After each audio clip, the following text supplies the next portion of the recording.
continuously. Something like ibuprofen or aspirin for chronic headaches that are caused by stress. Both of these medications are used in a very positive way on occasion, but should not be used on a consistent basis, as any medication used repeatedly will take a toll on your health. Another faulty coping mechanism is the use of alcohol and tobacco.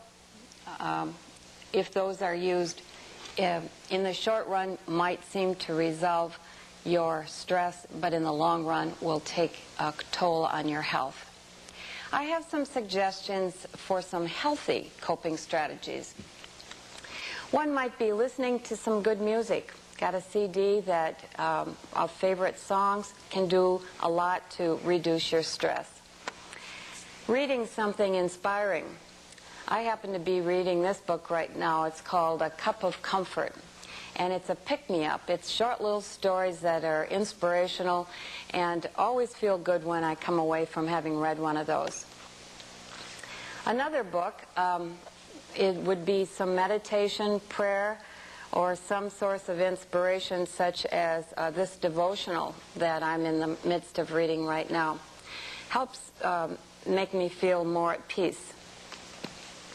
Sometimes getting a video or going to a movie that's funny can be very, very good for our stress levels.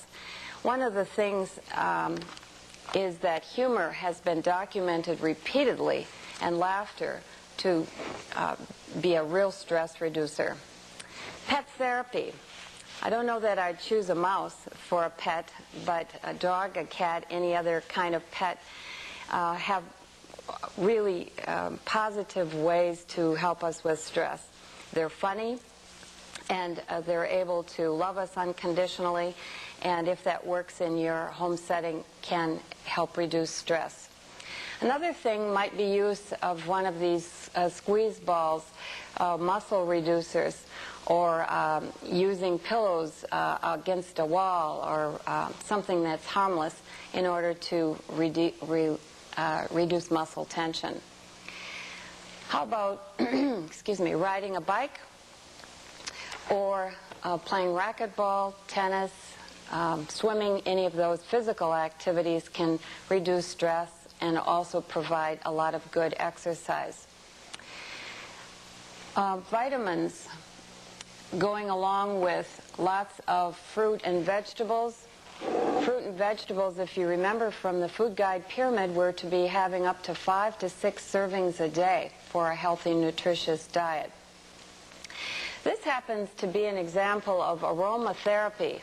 Aromatherapy is the use of fragrant oils and bath beads to be added to the skin or to bath water, and it helps reduce stress and provide a calming feeling to our bodies. Sometimes that's used along with a candle. If you've got the ability to be able to put a candle next to the bathtub, one of the ways that I use candles is each evening at our dinner table, I'm sure to light a candle and have fresh flowers on the table, and it seems to go a long way to calming down the events of the day. One of the last things I'd like to mention is that you will have, as I do in my work situation, an employee assistance program. It's a resource that you can turn to if you are extremely stressed in your work or in your family life. Don't hesitate to talk to the supervisor in charge about how to access that or some other resources for getting control of some of the stresses in your life. One of the things that I've been able to do is talk 3 nursing assistants into joining me in a panel discussion about sources of stress in their work settings. And I'd like you to watch as they share some of the experiences that they have had and how they have found to useful ways to cope with stress that they're experiencing on the job. I've asked 3 nursing assistants to join me today and talk a little bit about some of the sources of job stress that they feel in their facility. First, I'd like to ask each of you if you could share with us where you work. I work at a hospital. You work in a hospital? What kind of a orthopedic unit? Orthopedic, which is working with bone problems? Yeah, definitely. And muscle problems? Yep, lots of physical therapy and stuff. Okay. A lot of lifting in that job? Yep, absolutely. Okay, what kinds of patients do you get on an orthopedic unit? We get lots of hip surgeries, we get knee surgeries, a lot of elderly patients, people that come in for reconstructive surgery, you know, anywhere from like 50 years old to 70 years old. Okay. So they usually like to get them in around that age.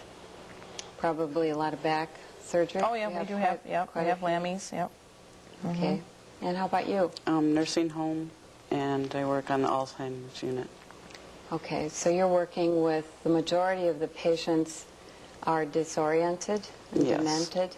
Yes, we have some that are fine and just have physical disabilities and can't be cared for at home, but So the majority of cares that you're giving probably is complete care for them? yes. Okay. How about you? I work in a nursing home in long-term care. Okay, and what kinds of patients do you have? You know, just older adults that can't take care of themselves anymore. They need help with their, you know, basic activities of daily living and that type of thing. Okay, so some probably are able to do more than others in the nursing home that you work in. Yeah, some are more independent and some are more, you know, total care. They need all the care that they can get. Okay. What are the main causes of job stress in the places that you work? You can just jump in and speak, whoever would like to start. I think it's trying to keep up with the demands of physical therapists, occupational therapists, all the things that you have to try to make their quality of life and try to get them to get going, to get better. You know, in the hospital you only have a certain amount of days that you're allowed to be there. And if you have a patient that is really needing that extra help, it can be time consuming, and you really need to help them and try to encourage them to get moving, and that can be frustrating for you and the patient, you know, as far as stress goes.